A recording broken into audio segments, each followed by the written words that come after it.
Hey gang, I am Joe Edelman and welcome to The Last Frame Live, the longest running weekly photography live stream on YouTube. You probably know the drill, but if you're watching live, please leave me a note in the chat. Let me know who you are and where you're watching from. And if you're watching the replay, no worries. You are still important and you're a part of this whole community.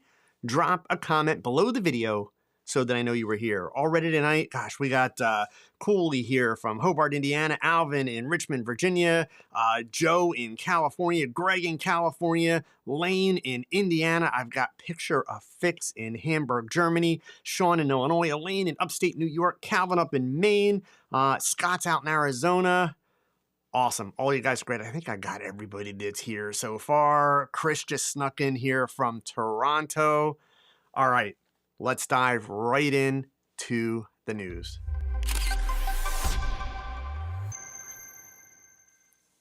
Some good news, bad news for Denny Manufacturing and all of its customers. This past Monday evening, just 2 days ago, 2 of Denny Manufacturing's buildings caught fire in Pritchard, Alabama. In case you don't know, for the last 50 years, Denny Manufacturing has been one of the leading manufacturers of photography, backdrops, and props. From a post on the company's Facebook page, quote, "The building where our core production operations take place remains fully functional and operational," which is definitely good news.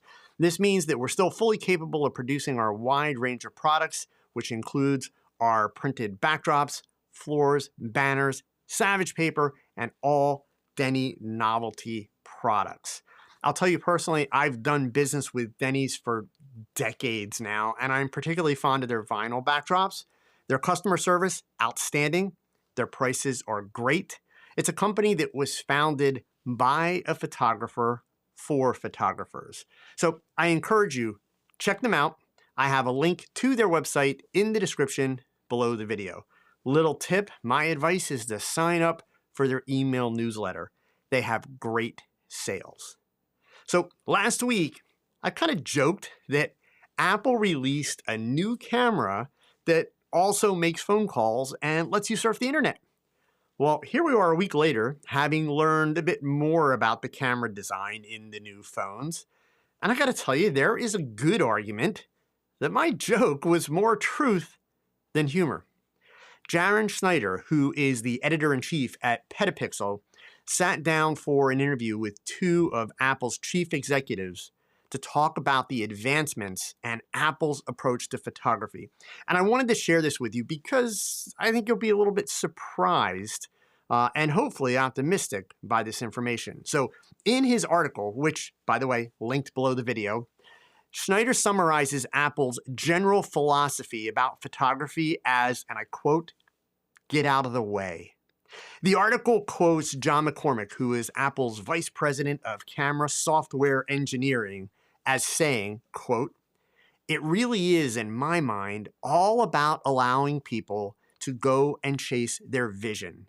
And this goes from the harried parent of a toddler, where the vision is, can I get my kid in the frame as they take their first step, all the way through to a pro or a creative who has got a very specific artistic vision in mind and wants to get there as quickly as possible. Schneider goes on to observe that Apple sees its task as somehow distilling the complexity that is the photographic space and collapsing it into an interface that is easy to understand. Goes on to say, while photographers using dedicated equipment are worrying about camera settings, lighting, and composition, Apple wants to be able to allow photographers and filmmakers to just focus on the vision or capture a great moment without the hardware or software impeding that. Apple's McCormick adds to that, quote, "Behind the big red button, the thing you're worrying about is the frame and the moment, because honestly, that's the most inspiring part of any photograph or any video." I want to reread just the last 2 sentences so that sinks in, and I'm hoping you'll take a few moments to consider what they're saying. Quote, "While photographers using dedicated equipment are worrying about camera settings, lighting, and composition, Apple wants to be able to allow photographers and filmmakers to just focus on the vision or capture a great moment without the hardware or software impeding that. And then Apple's McCormick adds, behind the big red button, the thing you're worrying about is the frame and the moment. Because honestly, that's the most inspiring part of any photograph or any video. So I want to point out to you that I and almost every photography educator preaches about the importance of practice and shares frustration over the fact that people, like some of you, just keeping it real, don't practice and don't put in the effort to learn the basics in order to be able to improve their photography. But here's the thing, Apple gets it. This is real evolution happening in real time, folks. They're addressing the real obstacles that people face to making better photos, the real obstacles, and they're using smart technology to remove those obstacles. My iPhone 15 Pro is on order, delivers this Friday. Next week, I'll share some images along with my thoughts, and I'll break down some of the cool tech and software that they're using in the 48 megapixel sensor. And also, just to be clear, I'm not sponsored by Apple. I don't make any money from Apple. Apple's got a lot of my money. And by no means am I saying that you should all be dropping your dedicated cameras and using iPhones for your photography. Mind you, a lot of people do that, and that's great. But what I am saying is this is a company that is a leader in the thought process behind photo technology. And the things that they are doing are game changers. I personally think that they're very exciting game changers, but nonetheless, they are game changers. So again, you don't need to change a thing that you're doing, but also don't put your head in the sand. Pay attention, be aware. Don't become a dinosaur, right? All right, next up, Adobe, the software company that people love to complain about, has announced increases in its Creative Cloud pricing, all while reporting record revenues for the third fiscal quarter of this year. The increase will take place on November 1st, and in Adobe's own words, this is the company's reasoning. Over the last 18 months, we've unlocked an unprecedented number of creative capabilities, including denoise in Lightroom, Frame.io for Creative Cloud, and Adobe Premiere Pro, and Adobe After Effects, and Share for Review in Photoshop and Illustrator, also workflow enhancements, and new products to expand the value of your subscription. To reflect the increased value that we've already delivered to our members, and given the costs associated with producing generative AI content, they're announcing price updates for individual and business offerings. So the Adobe Creative Cloud single app plans will increase just $2 per month as part of the annual billed monthly option, which is an increase of from $21 to $23 per month. Or if you do the month-to-month option, it's going up $3 per month. The Creative Cloud individual all apps plan is going to cost $60 a month instead of $55 a month for people with the annual billing. Now, I realize this may not be a popular opinion with a lot of people, but I'm sorry, I feel the $2 per month increase is totally justified, considering the amount of feature upgrades that we've seen in Photoshop over the last few years. Remember, this increase also includes generative credits, that's what they're calling them, towards the AI tools. So the AI tools, remember, they require a lot of extra processing because your image and all that information is making a round trip back to Adobe to your computer. AI doesn't happen, that generative fill and all that's not happening on your computer, right? So anyway, for those of you who do see Adobe as the villain, that's okay. We don't have to debate it, but you might want to consider taking a good look at Luminar's Neo software, which you've heard me talking about quite a bit lately as a good alternative for many of you.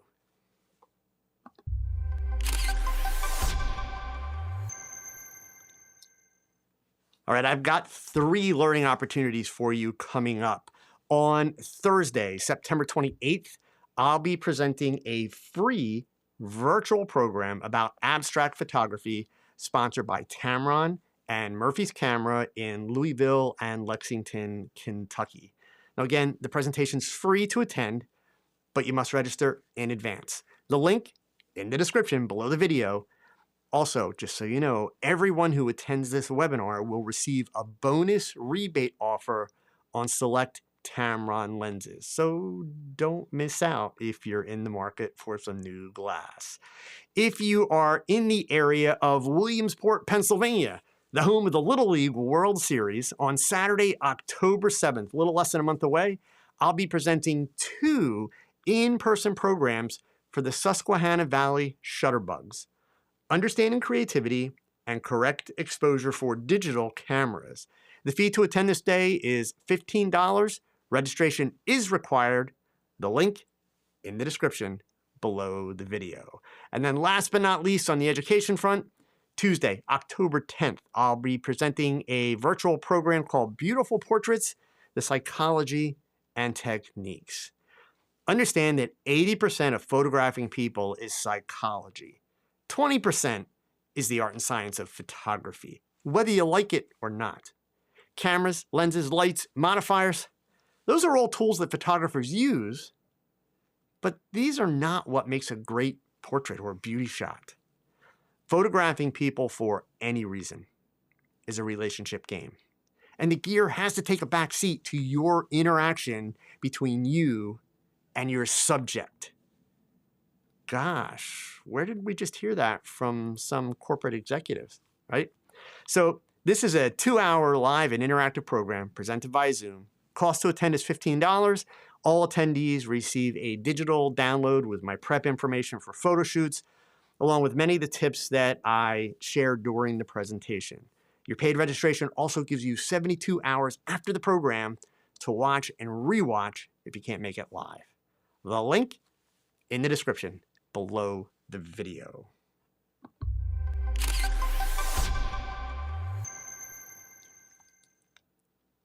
In an effort to broaden your horizons, I'm going to share my favorite photography quote of the week during this segment each week. Now, in case you don't follow me on Facebook or Twitter, or we call it X, I guess, or LinkedIn, every day, Monday through Friday, I post a quote from a well-known photographer, along with a link that allows you to learn more about that photographer as well as see some of their work. So if you're not following me on socials, what the heck? Fix that. Links are in the description below the video, right? But the quote that I want to share with you this week: all the technique in the world doesn't compensate for the inability to notice.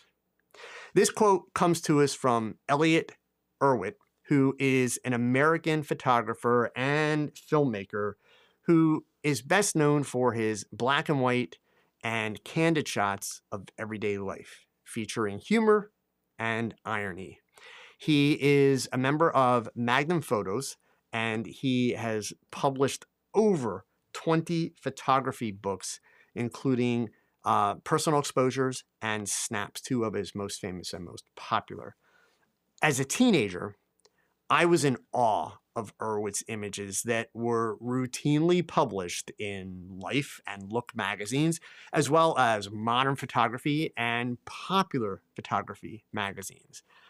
I connect with the sentiments of this quote because I'm a firm believer that the most valuable creative skill that I have and I've worked hard to develop is my ability to see.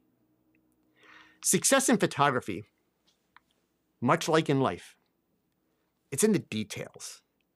You will notice in Erwitt's images, even in the galleries that he refers to as snaps, the attention to detail is sublime, and it comes across appearing almost effortless in his images. I have a link to his website in the description below the video.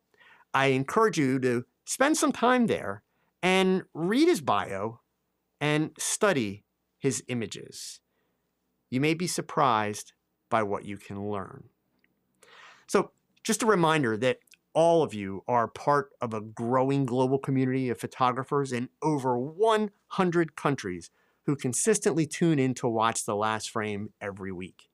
It would help a lot more people learn about The Last Frame if you could do me a solid, hit that thumbs up below the video. The more thumbs up, the more YouTube recommends the show to other photographers.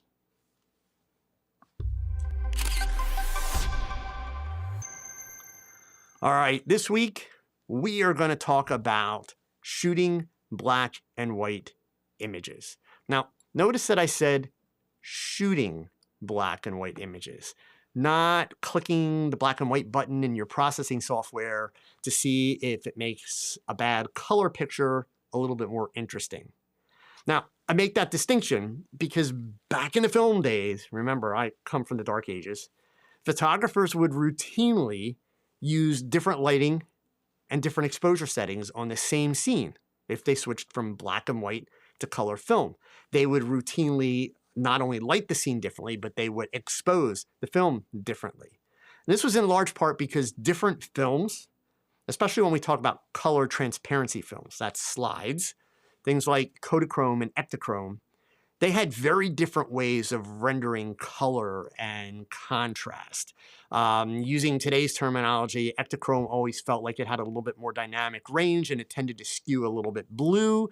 Kodachrome, on the other hand, was what I would call kind of like shooting with a Canon camera, had a little bit more contrast to it. Kodachrome really loved its blacks and it really loved its red, right? So you got a very different feel depending upon which of those films you were using.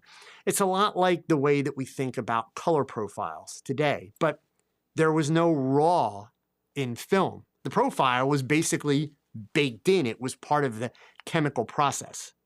So fast forward all the way today, 2023, with all this incredible digital technology, and we see a lot of black and white images. And we see a lot of black and white images that are really pretty bad because many photographers are just being lazy. And they're using black and white as an afterthought to possibly save a less than great image. And now look, we've all done that. I'll take a happy accident any day if it gives me a better than planned result. Why not, right?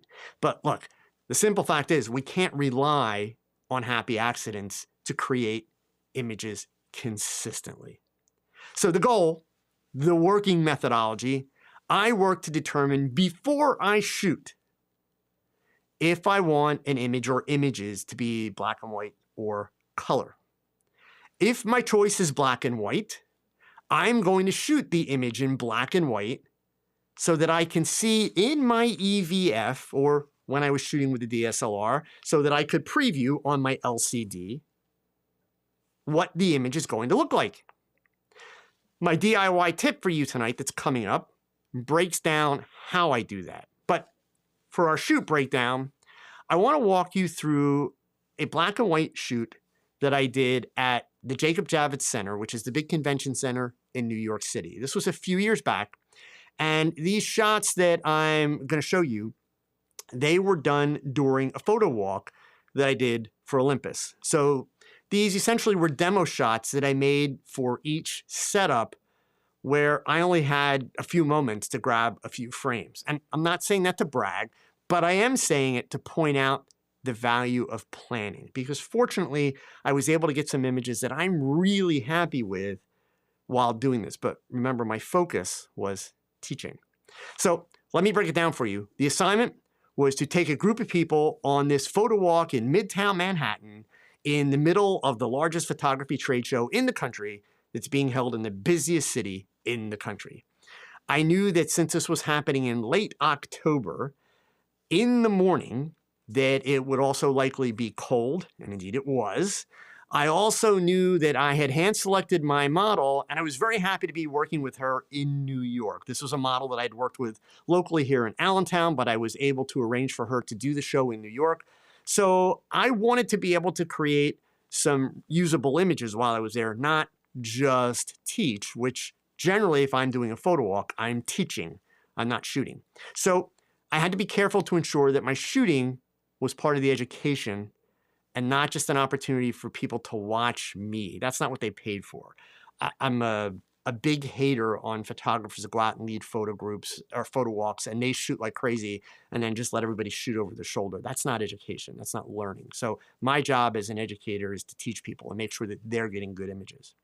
So the first step in my planning for this event was to make a day trip to New York a week in advance of the photo walk to scout out locations so that I had a good sense of what the light would be like at the time of day that I was doing the photo walk.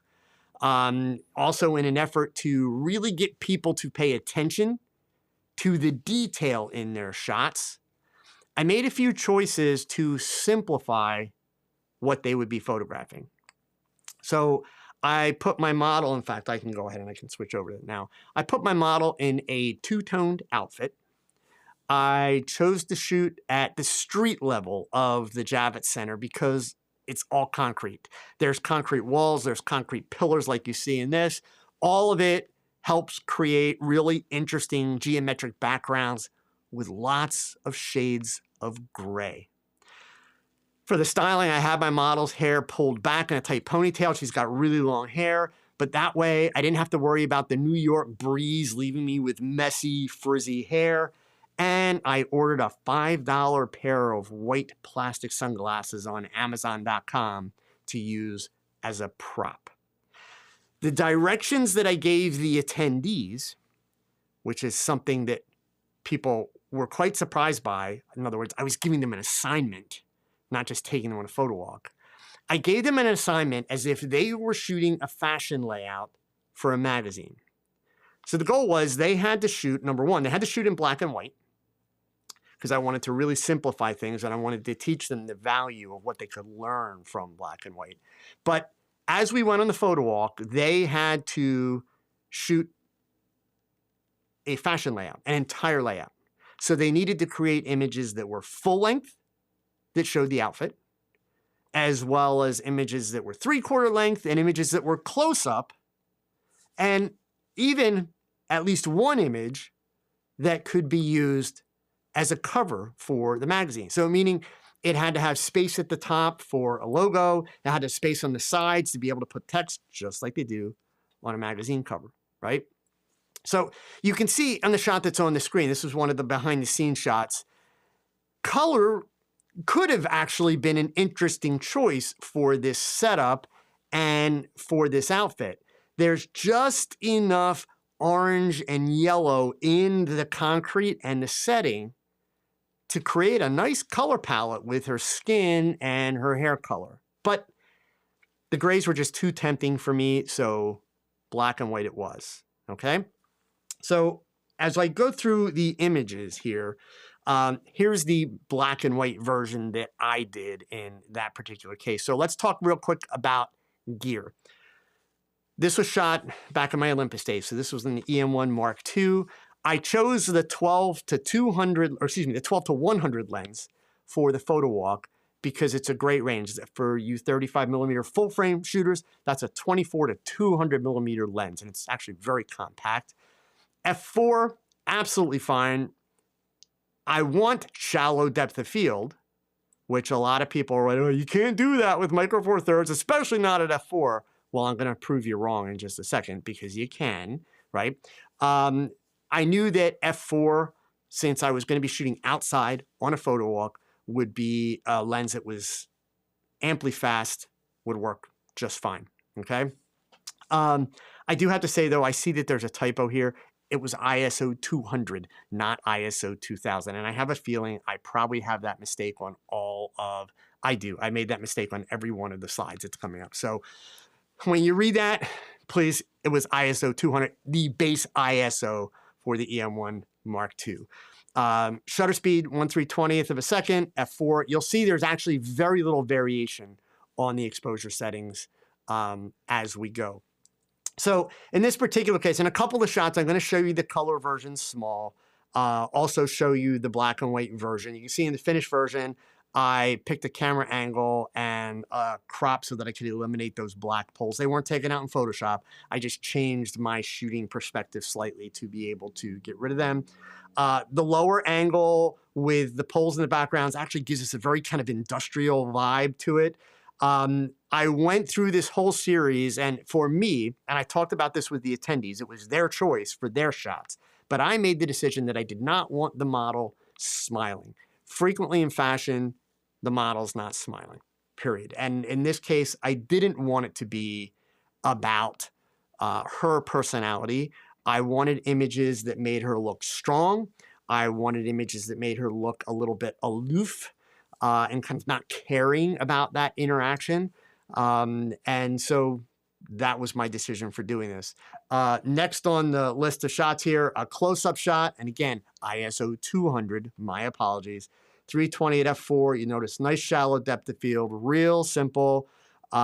Similarly, also ISO 200, I'll remind you on everyone. Notice nice, soft backgrounds, okay? Obviously, I'm not shooting all of these shots at 12 millimeter, which is equivalent to 24 millimeter in full frame, because then I'd have a ton of depth of field. So remember, there are multiple ways to control depth of field.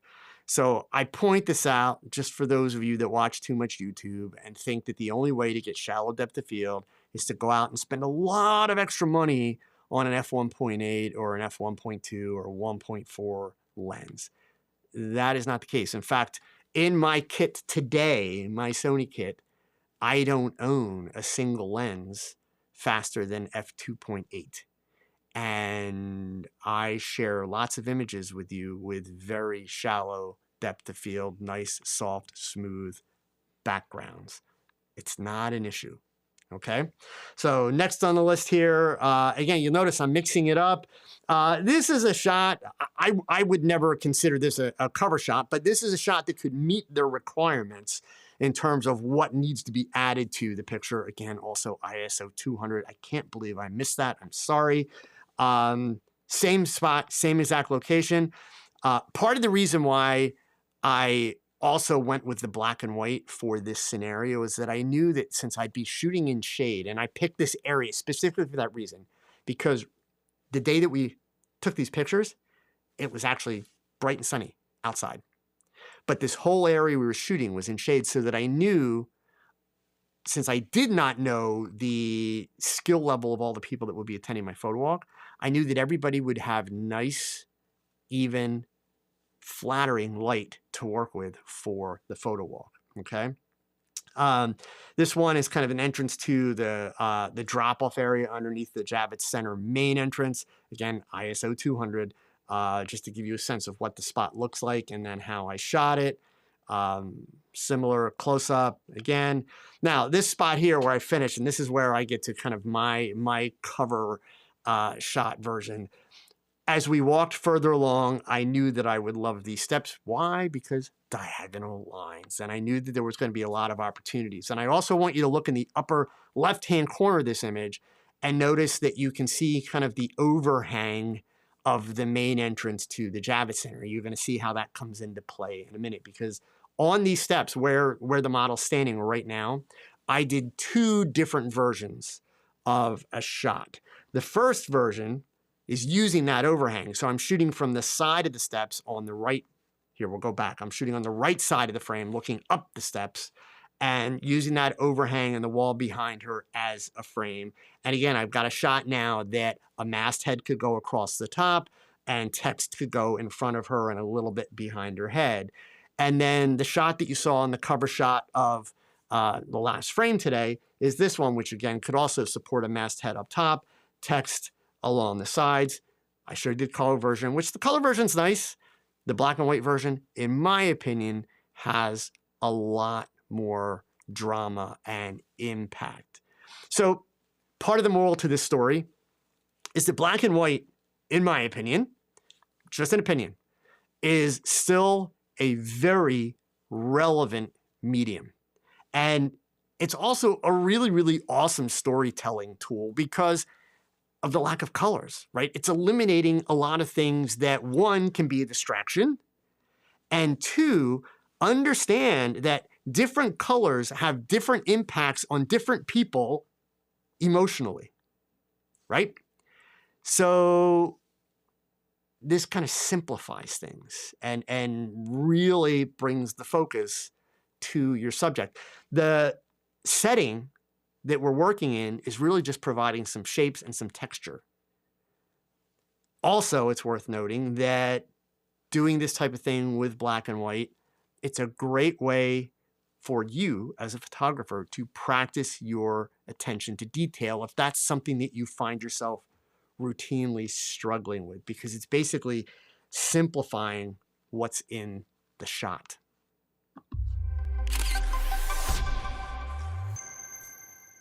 So sticking with our black and white theme tonight, my DIY tip is not something that you have to purchase or make, but I'm going to include it as a DIY tip because it's a hack of sorts.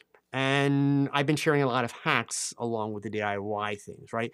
And it's a hack that will definitely help you create black and white images with more impact. In other words, help you avoid doing the click the black and white button to see how it looks, but instead know what it's going to look like before you even get started.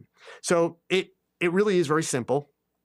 And the best part of it is it doesn't require you, or excuse me, it does require you. Wow, almost got that wrong. It does require you to consider black and white as an option when you're creating the image, which, in my opinion, is something that I would always advise you to be doing. And it's not like you're going to spend minutes debating over it, but you should always be looking at a scene and considering the why. Why are you taking the picture? What is your goal for the shot?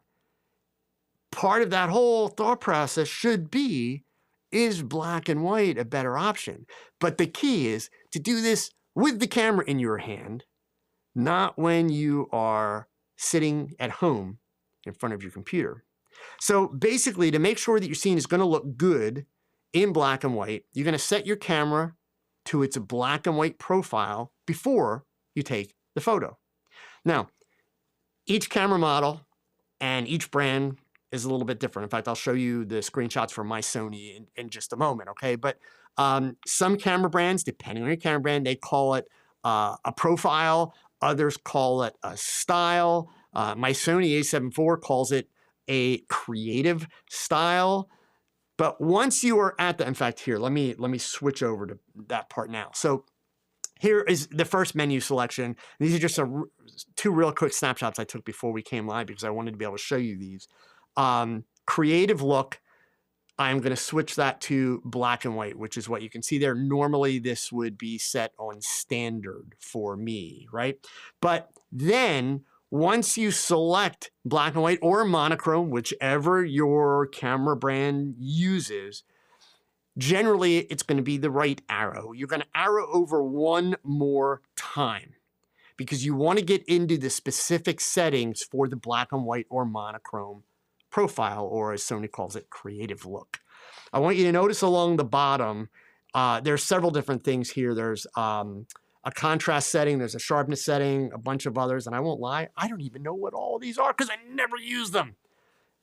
The only one that's important to me is this very first one, and that is contrast. So here's the last part of the hack that I'm sharing with you. Change the contrast setting to a +2 or +3, whichever your camera will allow. Some will only go up to +2, and that's fine. If that's your limit, don't stress it. If your camera goes up to 3, go to +3. I've been told recently there are some cameras that go up to +4. I've seen what it looks like at the +4, and in my opinion, I think that's too much contrast. Is going to throw you off. So I would stop at 3. So between a 2 and a 3. But here's what's going to happen. And by the way, this is a setting for the raw preview. So it's not going to mess up your color pictures. It's only impacting your black and white profile. And it will stay on all your camera brands. It will stay at those settings unless you go back and change them back.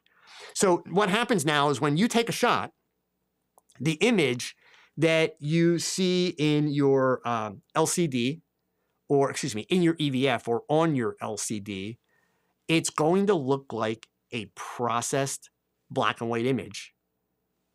And if you've properly exposed it, there's the key, properly exposed it, in that image, you will have pure blacks, pure whites, and all the grays in between, just like Ansel Adams taught us. So I kind of touched on this already, but the upside of this technique, you're shooting raw. So that means you still have the color data, right? Just like you saw my photos from the photo walk, right? My intent was black and white. I was seeing black and white when I shot them, but since I was shooting in camera raw, the camera was saving all of the color data, right? Now, I should warn you, since you're shooting in raw, the black and white profile with the boosted contrast, of course, it only applies to the camera preview. We've established that. So here's what's going to happen. As you load your photos into Lightroom or Bridge or whatever editing tool you're using, you're going to see them magically convert to color. And that's okay. You're going to go ahead and process them to black and white from scratch. And that way, you're also going to have more control in your digital darkroom than you did in the camera. The whole purpose behind the black and white preview in camera is to be able to see your image in gray tones so that you can better evaluate how it's going to look as a black and white scene. That's the point. Okay?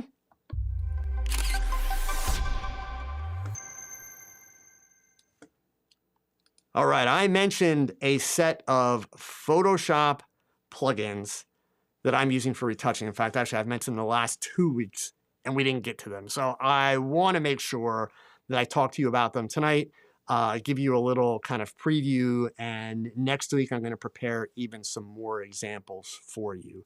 So I first learned about these from my buddy Unmish Dinda, who runs the Pix Imperfect YouTube channel. He has done some work with this company, and he suggested that I try them out. And I've got to tell you, they are a total game changer as far as I'm concerned. So this is a series of 12 plugins, and I'll show them to you in just a moment. They can work, actually, I called them plugins. They can work standalone, or they'll work in Photoshop, Lightroom, Capture One. So just to go through the list, they have Dodge and Burn, Portrait Volumes, Eye Vessels. I'm going to name them off first, and I'll go back and I'll tell you what they do. Eye Vessels, Eye Brilliance, Heal, Clean Backdrop, Skin Tone, White Teeth, Fabric, Skin Mask, Mattifier, and Color Match. So if we go back up here, Eye Brilliance, this is going to work in the sclera of the eye. It's the part where the color is in the eye. It is going to lighten it and enhance the color a little bit, but it does it automatically. There's not multiple steps to these. So these are AI type pieces of software. When I say AI type, I mean that because it's not sending the image up to a cloud somewhere. Everything's happening on your computer, okay? And depending on which of these plugins, some of them take a few seconds, some of them are almost instant, and some of them take about 10 seconds to complete their work, which not a big deal, but when you're waiting, it always seems like a while, right? The healing tool is basically just like the healing brush, fixes your minor skin defects, blemishes, that kind of stuff, acne, all that. Clean backdrop is really pretty amazing. If you've ever worked with paper backdrops, you know that it is annoying as all get out when you get smudges, little creases.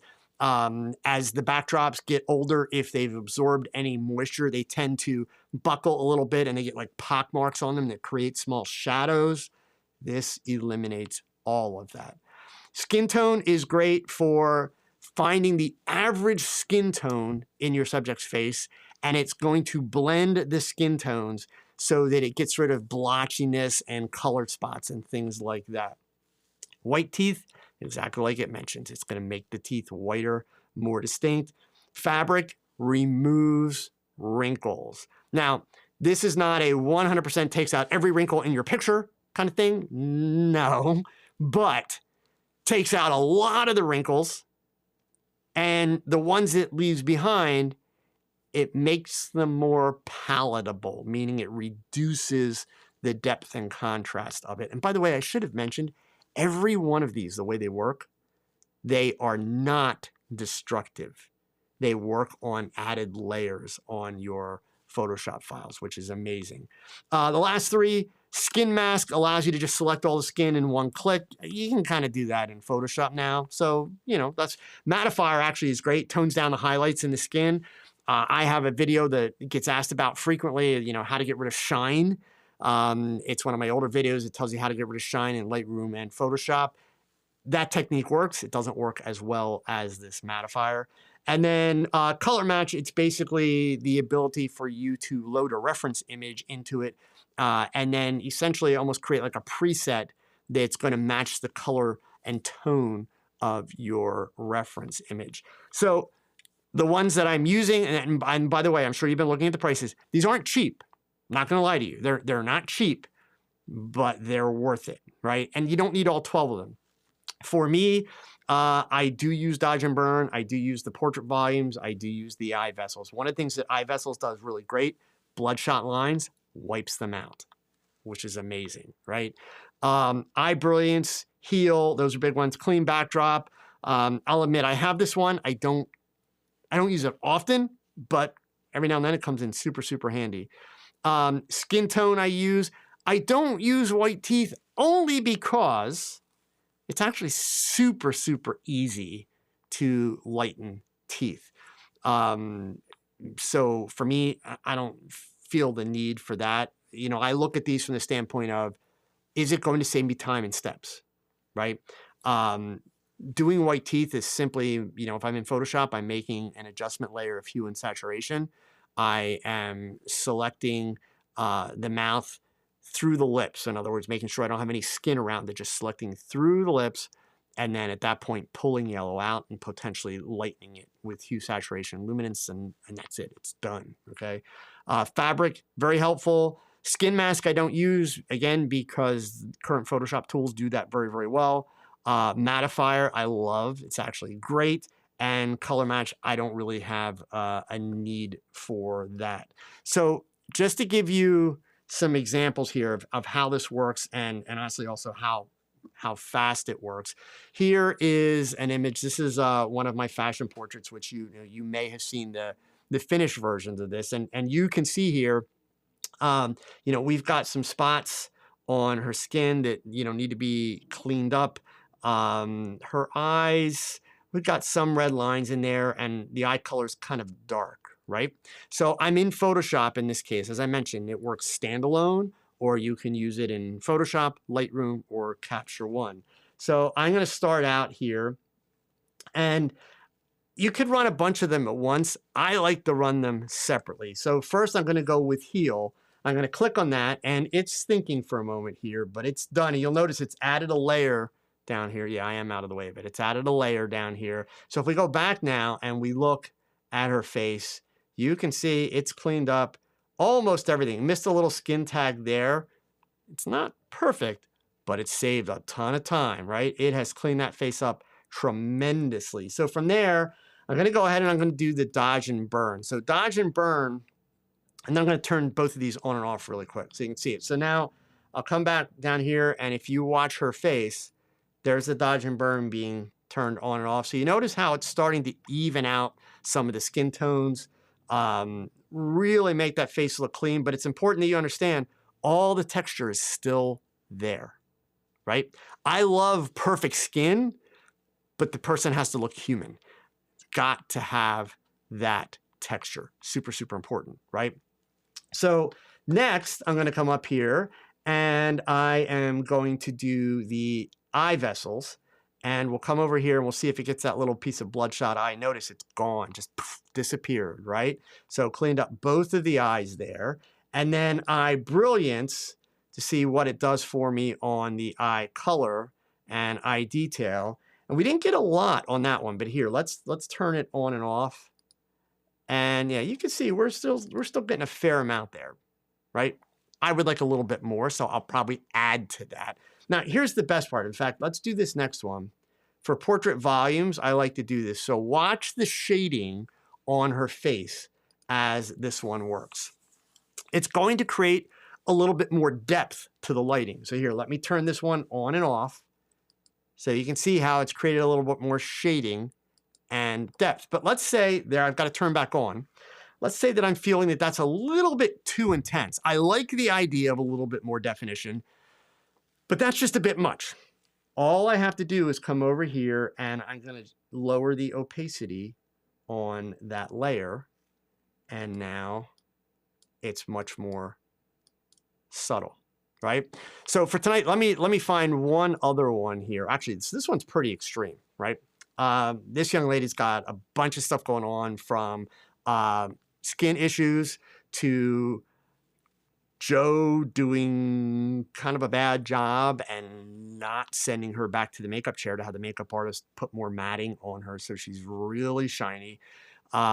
She's got some bloodshot in her eyes. So we'll run this one really quick, and then next week I'll show you backgrounds and I'll show you fabric next week, okay? So again, I'm gonna go in and I'm gonna hit heal. And you can see there's a lot going on. Look at that. Even without me blowing it up, I know that you can see how much that cleaned up. A lot, okay? Here, I'll turn it off.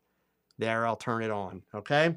Then from there, I will do the dodge and burn. And this is gonna give me an opportunity to use the mattifier so that you can see what that does. So dodge and burn, that's a little bit better.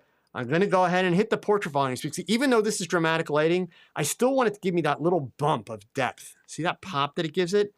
Now I wanna put the mattifier on there and we'll see what that does.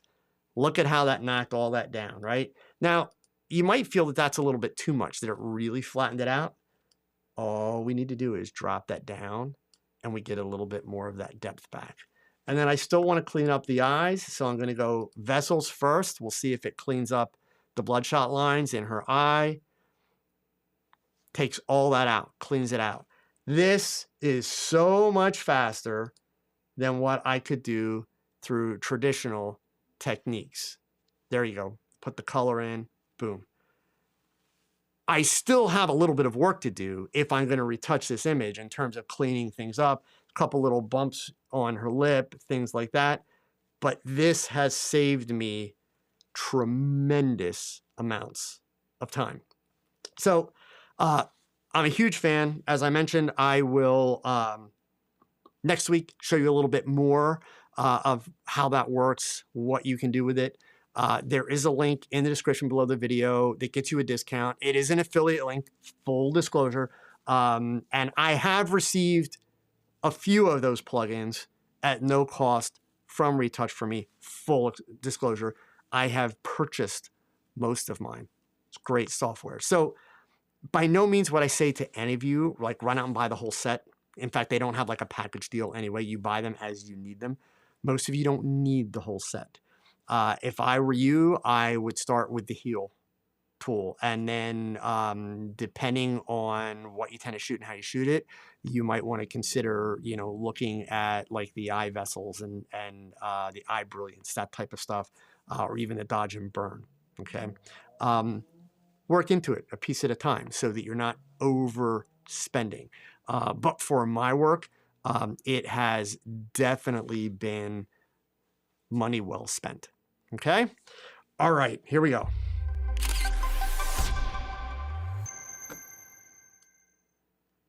My favorite part of the show. So I noticed there's been a bunch of stuff come in here tonight, so I'm going to back up and I want to make sure that I have not missed anything super important. And by the way, I want to point out that I asked that poll in the chat, are you happy with the quality of your photographs? 57% are saying yes, 43% are saying no. You know, we factor in a margin of error for those people that are maybe not evaluating themselves honestly, and that puts us at about 50-50. The moral is all of us could do with a little bit more effort in our photography. And when I say that, I'm saying me too. Believe me, it's a constant push. It's a constant push. It's a constant desire to want to improve, to want to be able to do better, and to build habits. I promise you, the more that you build habits around your work, the easier it becomes. It really does. Okay. So let's see here. Chris is listening while he's 65 feet in the air doing tree work. Gosh, Chris, if you are still 65 feet in the air, please be extremely careful, okay? So let's see. Any camera works. James from Alaska has a really great question here. In my opinion, he's asking, is a self-imposed photography project taking away from just practicing photography, or am I talking apples and oranges? I don't know. Maybe it's actually apples and apples, right, James? I think anytime that you're doing a self-imposed photography project, that's a great idea. You simply have to be honest with yourself about that project and is it actually giving you the right kind of practice based upon what you need, right? So there's a lot of different kinds of practice. There's the practice that just keeps your mind engaged with photography and keeps you thinking like a photographer. And then there's the practice that is required to take your work to a new level where you're going to really kind of focus, pun intended, that practice on paying attention to more detail or working on refining your lighting techniques or learning how to use color gels, whatever it may be, right? But I will tell you this, a lesson that I learned this probably about 5 or 6 years ago now. I had the opportunity to sit down for lunch with one of my early mentors who I had not seen in years, not since I was a teenager. And I'm kind of ashamed to admit that I sat down with this gentleman and we exchanged pleasantries. And, you know, he was very kind in asking me how I'm doing and what I've been up to. And I kind of turned into this teenager because that's how I knew him. And I felt like I had to impress him. So I spent probably a good 10 or 15 minutes telling him about all these amazing things that I've done and all these accolades that I've received and these accomplishments that I've made because I felt like that was really important. And he very kindly and genuinely listened and engaged and asked me some questions about them along the way. And when I finally kind of got to the end and caught my breath because I had caught him up, so to speak, he looked at me and very quietly and with a smile on his face, he's like, I'm so proud of you. He's like, that is so amazing that you've been able to do this. I'm curious, what do you do for fun? And it kind of stopped me in my tracks because at first I'm thinking, well, does he mean like, well, you know, I spend time with my grandkids or I play with my dogs, or does he mean like photography wise? And I asked him, he's like, no, for photography. What do you do for fun? And I didn't have an answer. I wound up telling him, well, all photography is fun to me. I love what I do. He's like, yeah, but you don't grow that way. He's like, well, you grow, but it's much harder. It takes much longer. He's like, doing things for fun. Number one, they're passion driven because it's something you want to have fun with. Number two, it allows you space. It allows you space and breathing room to fail, to experiment, to try new things. And you're not going to upset a client if you fail. And so, you know, I was right back to being that teenager, and he was back to being the mentor and sharing a solid truth. So I don't like to ever talk anyone out of personal projects, James. But I think at the end of the day, it's simply a matter of being honest with yourself in terms of what does your photography need to improve, to get to the point where you want to be with your photography, and understanding, does that project satisfy that or not? That doesn't mean you can't do the project. You should do the project. But it just means don't kid yourself in saying, well, I'm doing this, so I'm getting better. Well, it may be helping you get better at certain things, but it may not be helping you get better at the area that you have targeted. So you may have to do a little bit of both, right? Okay, so where are we at here? Nick says, Joe, I know it's not one of your $5 umbrellas, but the new Godox 8200 stick flash head for the 8200 Pro, what might such a thing be good for? Asking for a friend. Uh-oh. I sense Nick with a little bit of gear acquisition syndrome happening there. I have seen it. So basically, and I don't have one of them sitting here, if you guys have seen like the Pavo tubes from Nanlite, or even the short Godox tubes that I use from time to time that have the RGB colors in that, Godox has now released a tube like that that's a flash head. So you can connect it to an 8200. It uses a cord, but you snap it in where the Fresnel head would go on the 8200. And at the other end of the cord is this tube. Nick, you could use them for all kinds of things. I mean, obviously, it's going to give you a 360-degree light. So I would be inclined to use it less for studio work and more location work. If I was trying to put light into an area in a room, something like that, and I needed to light a broad area, I would use it that way. I wish they would make some bigger ones, not bigger around, but longer ones. I think for my style of work, at least, they would be kind of fun to work with. But at the end of the day, it's a light. If I'm not mistaken, they are selling barn doors for them, so you can narrow the spread of the light and keep it primarily directional, right? So it's kind of like the idea, you know, people go out and they buy these ring lights, you know, so that they can do their TikTok videos and, you know, all that kind of stuff. And the lighting gets really old really quick because you see the big circle right in the eyes. But just because it's a ring light, that doesn't mean that you have to put the camera in the middle of the ring light, right? You can put the light up above, you can put it aside. A light is a light. So for me, they're really kind of a, I hate to use the word gimmick in a bad way, but I talk about this with a lot of the LED lightings, even the RGB tubes that I have. They're kind of gimmick lights. They're special purpose. It's not a light that you're going to use all the time, but it's a light that from time to time you could create some interesting light with. For me, it would definitely be for location type settings, okay?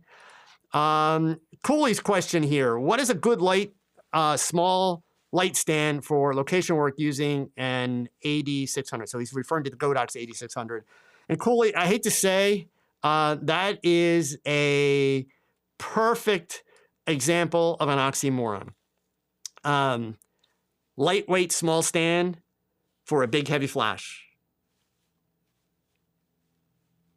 Not a good idea, right? It's just not. The better solution would be teach yourself that you don't need the AD600 because you probably do not need the AD600, right? Work with a smaller, lighter strobe, and then you can work with a smaller, lighter stand. But understand that a strobe that's as heavy as an AD600, especially if you're going to put a modifier on it, because remember, if you put like a softbox on the front of a big strobe, it's not just the weight of the softbox you have to worry about, but depending on how far that softbox extends, it's actually adding extra torque and essentially physics that I don't understand the math on, but it's making it heavier out the front, so it's going to want to tip. So you're going to need to sandbag the stand. A lightweight stand is going to want to bend. A lightweight stand could snap. So here's the, now that I kind of shot you down, Cooley, let me give you the answer that you can go out and do your own research, because I can't name a stand for you, right? Every stand on the market, even if you go to Amazon to buy them, which is not what I would recommend as the first choice, but even if you look at Amazon listings, they tell you what weight that stand is designed to support. So what you need to do is you need to go to Godox's website and you need to look at the weight of the AD600 with the battery attached. Then you need to look up the weight of whatever modifier you're going to put on it, combine those two. And then you need to add in a little bit more for the fact that, you know, if it's like a softbox or that's going to hang forward, that's going to pull that, it's going to create a little bit more stress. And so let's just say that that comes up to 10 pounds. Well, if you buy a stand that's only rated for 6 pounds and you put a 10-pound light on it, I don't care if you sandbag it, eventually that light, that stand is going to bend, break, snap, any number of problems, right? And potentially pull over. So, you know, realistically, a light like the AD600 should be on a C-stand, whether it's in your studio or out on location. So that's just the reality of that type of light, unfortunately, okay? I see a couple of people commenting about the black and white hack. I promise you, it's a game changer. Try it out. You'll love it. And the cool part is, once you've increased the contrast on your black and white profile, you can just leave it there. It's not going to mess up your color stuff. It's not going to change the way your color stuff works. And remember, you're still going to have a color file or color raw file anyway, right? It's just allowing you to see that black and white image in the viewfinder, and you'll recognize it immediately. Once you've popped that contrast up, it's going to look just like a really sweet black and white image. So Let's see, a question here. Joe, why do you recommend maximizing the contrast in camera when shooting black and white as opposed to increasing it only one step? Wouldn't that sometimes just not look good due to too much contrast? So actually, it doesn't create too much contrast, at least in my mind. By all means, go ahead and look. But I was taught, and I like this, so I stick with this teaching. I was taught kind of the Ansel Adams methodology and philosophy behind black and white. Pure black, pure white, all the grays in between makes a good black and white image, right? So if you, and you can all see this, test it for yourself. So I'm just some guy on YouTube, so don't trust me. Go try it. When you switch to black and white without adjusting the contrast at all, you'll have a black and white image, but it's very flat. You're not going to see blacks. You'll see whites, but you're not going to see blacks. They're going to be gray, right? Generally going to +1 in the contrast is only going to get you to a dark gray. It's not going to get you to a black. Once you hit +2, you're usually going to see black. For my taste, like with my Sonys, they allow me to go above 3, but I stop at 3. By the time I get to 4, it's like I'm trying to create like extreme high key contrast, and I don't like that at all. Because of my experience with film back in the day, I tend to like the look and feel of Kodak Tri-X film, which was an ISO, originally ASA, 400 speed film that we frequently push processed a little bit to be able to use higher ISOs on that film. So for me, I find that the 2 and the 3 get me in that ballpark. But the most important piece is I want to see the black, right? Again, we're still going to create the final black and white image in post. And like I started with, I'll always take the lucky accident where, you know, this color picture is not working out and black and white solves it, but that's not consistent. So experiment, try it yourself, see what you think. But I find the +2, +3 gets you a pure black, pure white, all the grays in between. And it looks like a really beautiful black and white image in the EVF, okay? Nick, have you used Portrait Pro lately? How would you compare and contrast this tool with that? I find this tool to be much more intuitive, Nick. Portrait Pro has some benefits, but it tends to be a little bit heavy-handed, so you got to do a little bit more work in manipulating. You saw with the adjustments that I made, and I'll do some more next week, I didn't have to do any tweaking, right? It's like right out of the box, this thing is amazing. So it's not overkill. It's really good at matching the surroundings, whether we're talking color, texture, all of it, and really creating a blend. Anya, what is your workflow for converting images to black and white in post? That's a great question, and I'll tell you what, I will make you a promise. Be here next Wednesday, and I'll actually go through that workflow for all of you. I'll make that a part 2 to what we did this week. And I'll also, of course, show some more of the Retouch for Me plugins. But that's an excellent question, and I'll gladly show it. Okay. Let's just see here. I want to see. I know I'm over time, but I want to make sure. Nick actually mentioned, good point, Nick, that they do have the extension head, so you can take the flash tube off the rest of the unit, move it to the base, right? Which helps solve that problem a little bit, but at the end of the day, that's still a big expensive flash unit. I would want a solid stand on my big expensive flash unit, and I'm going to want to sandbag it or weight it so that it can't tip. Remember, that's like super, super important, okay? It's just that, you know, they are big and they are heavy. That's what it comes down to, okay? All right, gang, we're out of time. In fact, I'm over time. Thank you all for watching. I hope that you found some value in what I shared with you tonight. Next week, thanks to Anya, I'll show you my black and white conversion workflow. I've got some other cool stuff, and of course, another shoot breakdown along with the last frame Q&A.